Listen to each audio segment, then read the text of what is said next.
2026년 2월 2일 월요일 마태복음 9장 14절에서부터 26절까지의 말씀, 천국 복음에 합당한 삶이라는 제목으로 하나님 말씀 전하겠습니다.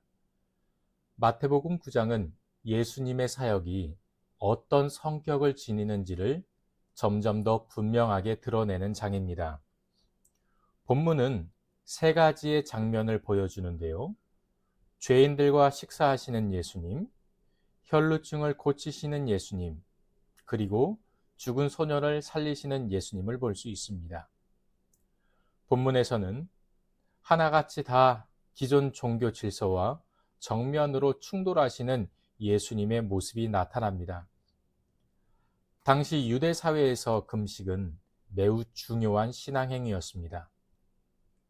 금식은 경건의 표시였고 신앙의 수준을 가늠하는 잣대였습니다. 정해진 금식일을 지키는 것은 선택이 아니라 의무에 가까웠습니다. 그런 상황에서 예수님과 제자들이 금식하지 않는 모습은 충분히 문제처럼 보였을 것입니다. 그래서 세례 요한의 제자들이 예수님께 묻습니다.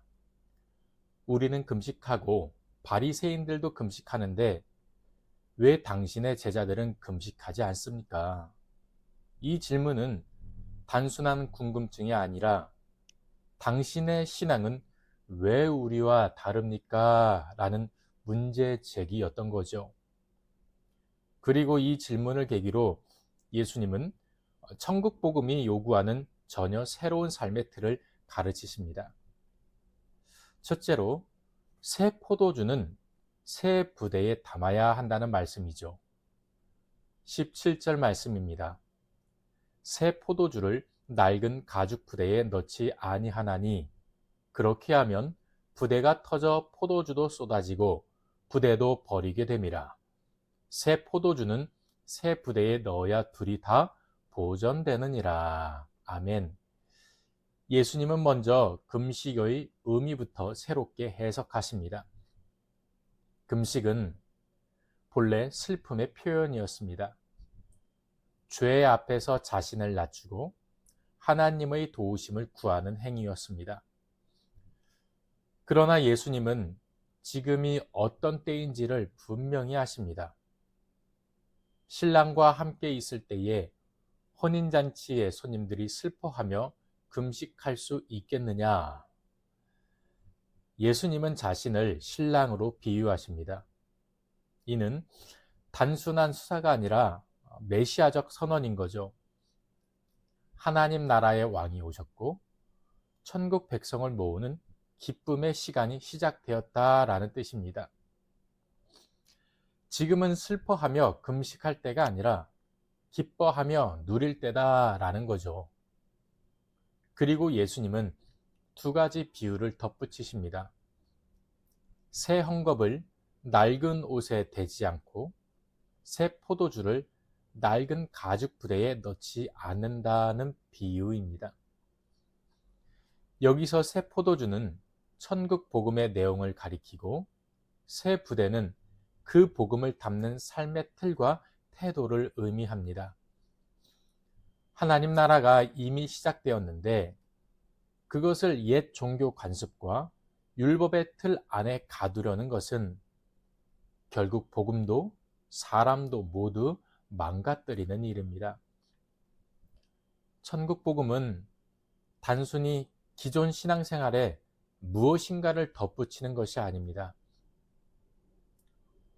그것은 삶의 중심, 신앙의 기준, 하나님과의 관계를 근본적으로 새롭게 요구합니다.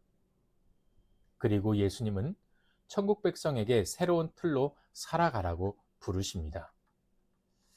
둘째로, 겉옷만 만져도 구원을 받을 수 있다라는 믿음의 여인이 등장하죠.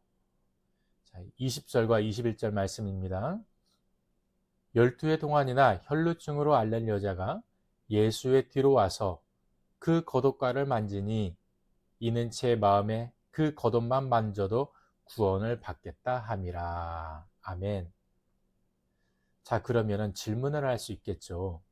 새 부대에 새 포도주가 담겨야 하는데, 그러면 새 부대에 담겨야 할 가장 중요한 틀은 무엇일까요? 본문은 바로 이어지는 두 사건을 통해 그 답을 보여줍니다. 한 관리가 예수님께 나와 죽은 딸을 살려달라고 간청합니다. 예수님이 그 집으로 가시는 도중 12해 동안 혈루증으로 고통받던 여인이 예수님 뒤로 와서 조용히 예수님 겉옷자락을 만지는 거죠. 이 여인은 공개적으로 도움을 요청할 수 없는 처지였습니다. 부정한 병으로 인해 사회와 종교 공동체에서 철저히 배제된 사람이었기 때문입니다. 그러나 그녀의 마음에는 분명한 믿음이 있었습니다. 그것은 겉옷만 만져도 낫겠다라는 믿음이죠. 예수님은 그녀를 향해 이렇게 선언하십니다. 딸아, 안심하라. 내 믿음이 너를 구원하였다. 이 장면은 천국 복음의 핵심을 보여주는 것입니다. 구원은 종교적 자격이나 행위의 축적이 아니라 예수님을 향한 믿음으로 주어집니다. 세부대란 바로 이 믿음의 틀입니다. 천국 백성은 자신의 공로나 경건의 수준이 아니라 예수님께 전적으로 기대는 믿음으로 살아가는 사람들입니다. 우리 역시 마찬가지죠.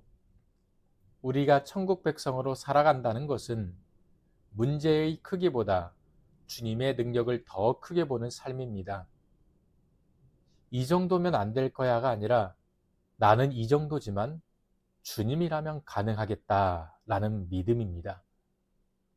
그 믿음이 있을 때 오늘도 나를 향하신 구원의 역사는 반드시 일어나는 것이죠. 자, 셋째로 우리 주님께서는 부활의 신앙으로 살아가는 삶의 자세를 알려주십니다. 24절로 25절 말씀입니다. 이르시되 물러가라. 이 소녀가 죽은 것이 아니라 잔다 하시니 그들이 비웃더라. 무리를 보내신 후에 예수께서 들어가사 소녀의 손을 잡으심에 일어나는지라. 아멘. 예수님이 관리의 집에 도착하셨을 때 이미 장례 준비가 한창이었습니다. 사람들은 울고 곡하며 죽음을 기정사실로 받아들이고 있었습니다. 그때 예수님은 뜻밖의 말씀을 하십니다. 이 아이는 죽은 것이 아니라 잔다. 사람들은 그 말씀을 듣고 비웃었습니다. 그러나 예수님은 그들을 다 내보내시고 아이의 손을 잡아 일으키십니다. 그리고 소녀는 순종하며 살아나죠. 우리 기독교 신앙에서 죽음을 잠으로 표현하는 것은 매우 중요한 고백입니다. 예수님은 나사로의 죽음도 잠이라고 하셨고, 사도 바울 역시 성도의 죽음을 잠에 비유합니다. 이는 죽음이 끝이 아니라 부활을 전제로 한 상태임을 뜻합니다. 천국 백성은 죽음의 지배 아래 사는 사람들이 아니죠. 우리는 부활의 능력 안에서 살아가는 사람들입니다. 그래서 절망이 마지막이 될 수 없고 실패와 상실이 내 삶의 결론이 될 수 없습니다. 새 부대에 담긴 또 하나의 중요한 틀은 바로 부활의 소망입니다. 이 소망이 있을 때 우리는 낙심하지 않고 죽음 같은 현실 앞에서도 다시 일어나는 삶을 살 수 있습니다. 말씀을 맺겠습니다. 마태복음 9장은 두 부류의 사람을 대비시킵니다. 질문으로 예수님께 나아온 사람들, 그리고 믿음으로 예수님께 나아온 사람들입니다. 예수님은 전자에게는 천국 복음의 새로움을 설명하시고 후자에게는 실제 구원의 능력을 보여주십니다. 천국 복음을 듣고 믿어서 천국 백성이 된 사람은 오직 믿음으로 살아가는 사람이고 부활을 확신하며 죽음을 넘어서는 삶을 사는 사람입니다. 새 포도주를 받은 우리는 이제 새 부대의 삶을 살아야 하죠. 낡은 기준이 아니라, 행위가 아니라 믿음으로, 절망이 아니라 부활의 소망으로 살아가야 합니다. 사랑하는 우리 원일의 가족들이 내 삶의 자리에서 천국 복음에 합당한 삶으로 주님을 증거하는 믿음의 성도들이 되시길 주님의 이름으로 축복합니다. 아멘. 기도하겠습니다. 예수님 감사합니다. 오늘도 우리를 세상에 합당한 삶이 아니라 하나님 나라의 생명이 넘치는 부활의 복음에 합당한 삶으로 살게 해주시니 감사합니다.